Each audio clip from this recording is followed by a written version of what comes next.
ایک دن ایک بادشاہ اپنے محل کی چھت پر ٹہل رہا تھا۔ ٹہلتے ٹہلتے اس کی نظر محل کے قریب گھر کی چھت پر پڑی، جس پر ایک بہت خوبصورت عورت کپڑے سکھا رہی تھی۔ بادشاہ نے اپنے ایک کنیز کو بلا کر پوچھا، یہ کس کی بیوی ہے؟ اس کنیز نے کہا، بادشاہ سلامت، یہ آپ کے غلام فیروز کی بیوی ہے۔ بادشاہ نے اسی وقت فیروز کو بلایا۔ فیروز حاضر ہوا تو بادشاہ نے کہا، فیروز، ہمارا ایک کام ہے، ہمارا یہ خط فلاں ملک کے بادشاہ کو دے آؤ اور اس کا جواب بھی ان سے لے آنا۔ فیروز یہ خط لے کر گھر آیا اور خط اپنے تکیے کے نیچے رکھ دیا۔ وہ یہ نہیں جانتا تھا کہ بادشاہ نے اس کے ساتھ کیا چال چلی ہے۔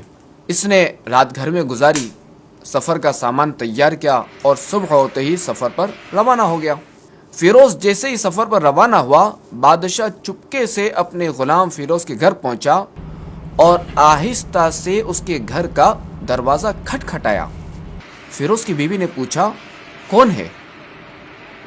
بادشاہ نے کہا، میں بادشاہ ہوں، تمہارے شوہر کا مالک۔ اس نے دروازہ کھولا اور بادشاہ اندر آ کر بیٹھ گیا۔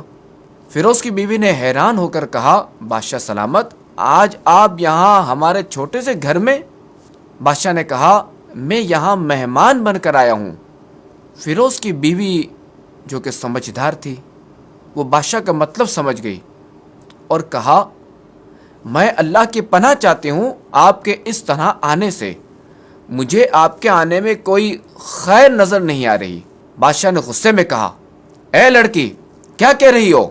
شاید تم نے ہمیں پہچانا نہیں، میں بادشاہ ہوں، بادشاہ، تمہارے شوہر کا مالک۔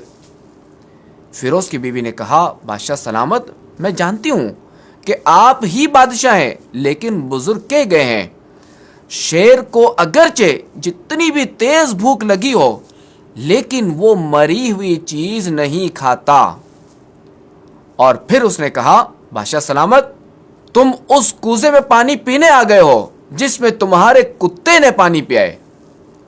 بادشاہ اس سمجھدار اور با حیا عورت کی باتوں سے بڑا شرمسار ہوا اور اسے چھوڑ کر واپس چلا گیا، لیکن اپنے چپل وہیں پر بھول گیا۔ ادھر فیروز کو آدھے راستے میں یاد آیا کہ جو خط بادشاہ نے اسے دیا تھا وہ تو میں تکیے کے نیچے رکھایا ہوں۔ اس نے اپنے گھوڑے کو تیزی سے واپس موڑا اور اپنے گھر کی طرف لپکا تاکہ وہ خط لے سکے۔ فیروز جیسے ہی اپنے گھر پہنچا تو تکیے کے نیچے سے یہ خط نکالتے وقت اس کی نظر پلنگ کے نیچے پڑے ہوئے بادشاہ کی چپل پر پڑی۔ فیروز کا سر چکرا کر رہ گیا اور وہ سمجھ گیا کہ بادشاہ نے اس کو سفر پر صرف اس لیے بھیجا تھا تاکہ وہ اپنا مطلب پورا کر سکے۔ فیروز کسی کو کچھ بتائے بغیر چپ چاپ گھر سے خط لے کر نکلا اور چل پڑا، اور کام ختم کرنے کے بعد بادشاہ کے پاس واپس آیا تو بادشاہ نے اسے انعام کے طور پر 100 دینار دیے۔ فیروز دینار لے کر بازار گیا اور عورتوں کے استعمال کے قیمتی کپڑے، کچھ تحائف خریدے اور گھر پہنچ کر بیوی کو سلام کیا اور کہا، چلو تمہارے میکے چلتے ہیں۔ بیوی نے پوچھا، یہ کیا ہے؟ تو کہا، بادشاہ نے انعام دیا ہے اور میں جانتا ہوں کہ یہ پہن کر اپنے گھر والوں کو بھی دکھاؤ۔ بیوی، جیسے آپ چاہیں۔ بیوی تیار ہوئی اور اپنے والدین کے گھر اپنے شوہر کے ساتھ روانہ ہوئی۔ لڑکی کے گھر والے اپنے داماد اور بیٹی اور ان کے لائے ہوئے تحفوں کو دیکھ کر بہت خوش ہوئے۔ فیروز بیوی کو چھوڑ کر واپس آ گیا اور 1 مہینہ گزرنے کے بعد بھی وہ بیوی کو واپس نہ لایا اور نہ ہی اس کے بارے میں کوئی خیر خبر لی۔ اور پھر کچھ دن کے بعد اس کی بیوی کے بھائی اس سے ملنے آئے اور اس سے پوچھا، کیا آپ ہماری بہن سے غصے میں ہیں اور کیا ناراض ہیں؟ اگر ہاں تو اس کی وجہ بتائیں، یا پھر ہم آپ کو عدالت میں لے جائیں گے اور قاضی کے سامنے پیش کریں گے۔ تو اس نے کہا، اگر تم قاضی کے پاس جانا چاہتے ہو تو چلے جاؤ، لیکن میں نے اس کے تمام حقوق ادا کر دیے ہیں۔ لڑکی کے گھر والے اپنا کیس قاضی کے پاس لے گئے۔ قاضی اتفاق سے اس وقت بادشاہ کے پاس بیٹھا ہوا تھا تو قاضی نے فیروز کو بلایا۔ لڑکی کے بھائیوں نے کہا، اللہ کریم بادشاہ سلامت اور قاضی القضا کو سلامت رکھے۔ اور پھر جو ہے وہ لڑکی کے بھائیوں نے اپنا مقدمہ قاضی کے روبرو پیش کیا۔ قاضی صاحب، ہم نے ایک سرسبز باغ، پھلوں سے بھرا ہوا پورا درخت اور ساتھ میں میٹھے پانی کا کنواں اس شخص کو دیا تھا۔ اس شخص نے ہمارا باغ اجاڑ دیا اور ہمارے پھل کھا لیے، درخت کاٹ لیے اور کنویں کو خراب کر کے بند کر دیا۔ قاضی نے پھر اس کی طرف دیکھا اور پوچھا، ہاں تو تم کیا کہتے ہو اس بارے میں؟ فیروز نے کہا، قاضی صاحب، جو باغ مجھے دیا گیا تھا وہ میں نے پہلے سے بہتر حالت میں نے واپس کیا ہے۔ قاضی نے لڑکی والوں سے پوچھا، کیا اس نے پہلے سے اچھی حالت میں تمہیں باغ نہیں دیا؟ انہوں نے کہا، ہاں ایسا ہی ہے، لیکن ہم اس سے باغ واپس کرنے کی وجہ پوچھنا چاہتے ہیں۔ تو قاضی نے کہا، ہاں فیروز، تم کیا کہنا چاہتے ہو اس بارے میں؟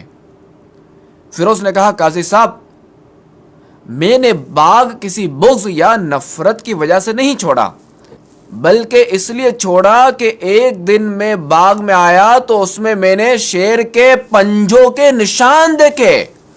مجھے خوف ہوا کہ شیر کہیں مجھے کھا نہ جائے، اس لیے میں نے باغ میں جانا بند کر دیا۔ بادشاہ جو ٹیک لگا کر یہ سب کچھ سن رہا تھا، اب صحیح ہو کر بیٹھ گیا اور کہا، فیروز، اپنے باغ میں اطمینان سے جاؤ، واللہ اس میں کوئی شک نہیں کہ شیر تمہارے باغ آیا تھا، لیکن وہ وہاں پر نہ تو کوئی اثر چھوڑ سکا، نہ اس باغ کا کوئی پتا توڑ سکا اور نہ ہی کوئی پھل کھا سکا، اور وہ شیر وہاں پر تھوڑی دیر رکا تھا اور پھر مایوس ہو کر لوٹ گیا تھا۔ اور خدا کی قسم، تمہارے باغ کے آس پاس جتنی مضبوط دیواریں میں نے دیکھی، ایسی دیواریں کہیں نہیں دیکھی۔ یہ بات سن کر فیروز اپنے گھر لوٹ آیا اور اپنی بیوی کو بھی واپس لے لیا۔ دیکھا آپ نے، نہ تو قاضی کو اور نہ ہی کسی اور کو پتا چلا کہ اصل ماجرا کیا ہے۔ اور اس مختصر واقعے سے سبق یہ ملتا ہے کہ اپنے گھروں کے راز کسی پر ظاہر نہ ہونے دو۔ دوسرا یہ کہ حیا ایمان کا ایک حصہ ہے، کیونکہ حیادار شخص گناہوں سے باز رہتا ہے اور فرائض کو انجام دیتا ہے، اور یہ سب اللہ پر ایمان کے سبب ہوتا ہے۔ جب دل ایمان سے بھرا ہوا ہو تو وہ آدمی گناہوں سے رکتا ہے۔ اور یہ یاد رہے کہ عورت اس بات کی امین ہوتی ہے کہ شوہر کی غیر موجودگی میں شوہر کے مال اور گھر کی حفاظت کے ساتھ ساتھ اپنی عزت و آبرو کی بھی حفاظت کرے۔